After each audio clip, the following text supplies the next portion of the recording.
Good people of St. John's Lutheran Church, as I look out over the sanctuary here, which is empty, I think about you in spirit, that you are here, not in body, but in spirit with me. It feels like I'm reaching out into your homes, and I want to ask each of you how you're doing, how things are going, how you're holding up. I pray that you're healthy and doing what you can to remain socially distant in some ways, but socially connected in other ways. I, like you, am thinking a lot about the world and how things are happening right now that seem like they've never happened before, certainly in my lifetime, with this COVID-19 virus.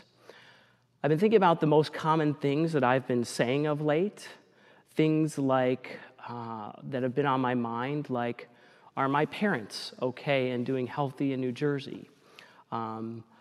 Every time I hear someone cough, whether it's my family or somewhere else, a little thought comes in my head about the virus. Are we okay? Every sniffle. I think about other things. I've been wondering about how this is affecting you, and I've talked to other parents who have told me that when their kids are playing, and if they do anything that's even a little risky, they've said the same thing I've said, which is, "What are you doing? You can't get hurt playing now. I'm not going to the hospital." And it seems funny to say it, but underlying that is this great fear and anxiety. I've heard other things, wondering and asking everyone, do you have all the food you need? Do you have all the toilet paper you need? I pray that you have those basic essentials and also the things that really make us human, these human connections that are happening more often through Zoom and FaceTime and all kinds of new apps that we use to try to stay connected. And if you're like me, you're praying daily for those who are sick, for the medical workers and their families as they step into infected areas to protect us, delivery workers who bring us groceries and food so that we can stay safe and alive. There's something about this that is unifying and connecting us. And then, if I'm also honest, at times in my more desperate moments, I've thought in my head, in my prayer life, God, where are you in the mess of all of this? I think that's pretty similar to what Martha asks Jesus here in the passage today. Her brother, of course, we hear, Lazarus, has died. And when Jesus finally gets around to making his way to Lazarus' home, and still while he's off, Martha comes out and says to him, "Lord, if you were here, my brother would not have died." Now, remember, Jesus was a ways away and seems like he's delayed. There's even some obscure talk at first that Lazarus is asleep until he finally says it plainly that he knows Lazarus is dead, but that the timing isn't quite right yet for him to make his way there. Jesus, of course, says back to Martha, "Your brother will rise again." Martha says to him, I know, Jesus, that he'll rise again in the resurrection on the last day. And Jesus says to her, "I am the resurrection and the life. Those who believe in me, even though they die, will live. And everyone who lives and believes in me will never die." Do you believe this? Do we believe this? Did Ezekiel, the prophet, believe this as he spoke to a valley of dry bones and heard them say, like us, "Our bones are dried up and our hope is lost. We are cut off completely"? And I know some of you, many of us, can relate to that feeling of being cut off completely right now. As I've been thinking more about the state of the world, it's also clarified some things for me in my life. I'm beginning to ask, what is God trying to teach me in this? And one of the lessons I'm learning, and my friends are learning as well, is what's really the most important in my life. And one of those things that is clarified for me truly is connection. That's why it feels so odd to not have you here in the sanctuary, and why it still feels so good to speak into a camera, hoping that you hear my voice and somehow we feel connected. Another thing I've been thinking about that seems to be universally true is that there is a connection between all of us in love and suffering. I've really felt heartfelt prayers for those who have this illness. We've all seen the pictures, and it's coming closer to home as now 21,000 cases have popped up in New York, and it's spreading. This week, I read a devotion by Richard Rohr where he wrote this: I believe, if I am to believe Jesus, that God is suffering love.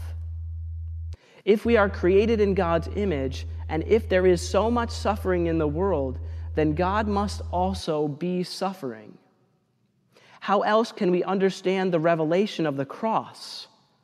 A crucified God is the dramatic symbol of the one suffering that God fully enters into with us. God is with us at the cross and didn't just die for us, but like our Lenten theme, truly is with us on this Lenten journey. I feel the deep emotional impact of that as I have felt the deep emotions of these times. I don't know about you, but it seems like my tears of late are right here, and TV commercials can set me off and other kinds of things. Recently, I've had the experience while home with my kids, both of them, without prompting, at bedtime, have leaned over and said to me, "Daddy, I love you." And I could barely hold back the tears. I think that's also why it's so important to me in this passage, the verse that Jesus wept. It's the shortest verse in the Bible. Jesus wept at the death of his good friend. It's that humanity of Jesus that keeps me Christian and is so important to me in this moment in time. That Jesus wept speaks to his deep connection with us.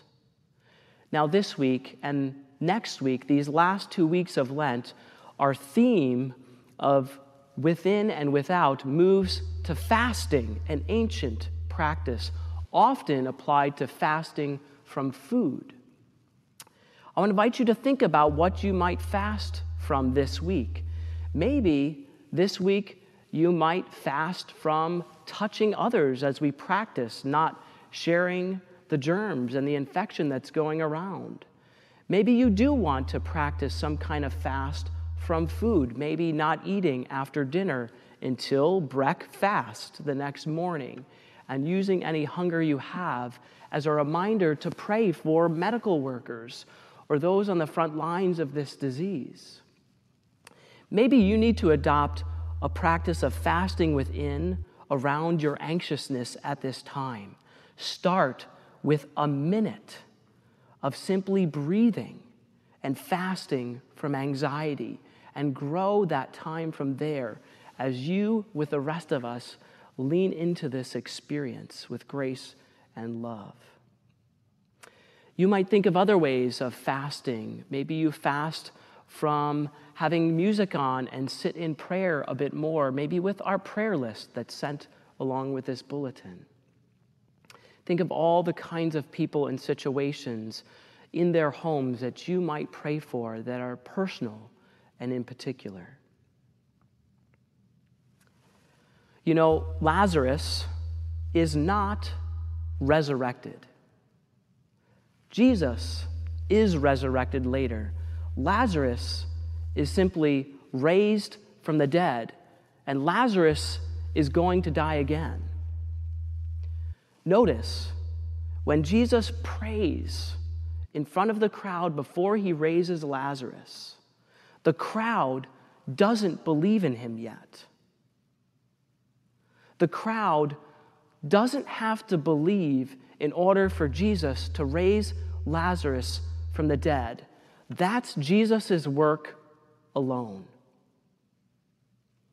I heard this quote this week from Dr. Melinda Quivik, a pastor in the ELCA and former seminary professor of worship and preaching. She wrote this: Jesus doesn't do the easy thing, prevent bad things from happening. He does the hard thing. He reverses destruction.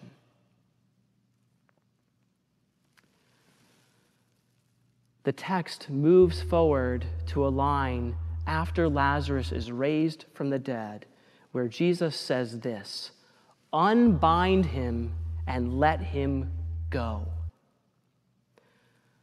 The work of the people now comes. Jesus raises Lazarus from the dead, but it's the people gathered there who Jesus calls into service to walk up and unwrap the cloths of burial wrapped around their friend. They must have revealed his face and seen him again and wept with joy at their friend somehow miraculously alive.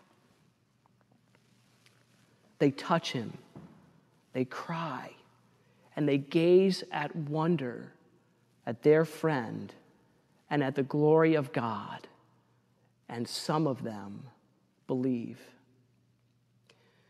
Whatever you choose to fast from at this time as we face a future uncertain, full of illness, and yes, death, remember that God revealed in Jesus the pattern of the world and our lives, which is one of death and new life. Jesus said, "I am the resurrection and the life. Those who believe in me, even though they die, will live. And everyone who lives and believes in me will never die." Do you believe this? You know, your answer to that question in some ways doesn't matter, because God is not dependent upon your belief in order to change death into new life. Your answer to that question does not have to be yes, like Martha's was, because it is God's work to create life out of death, simply because that's what God does. Amen.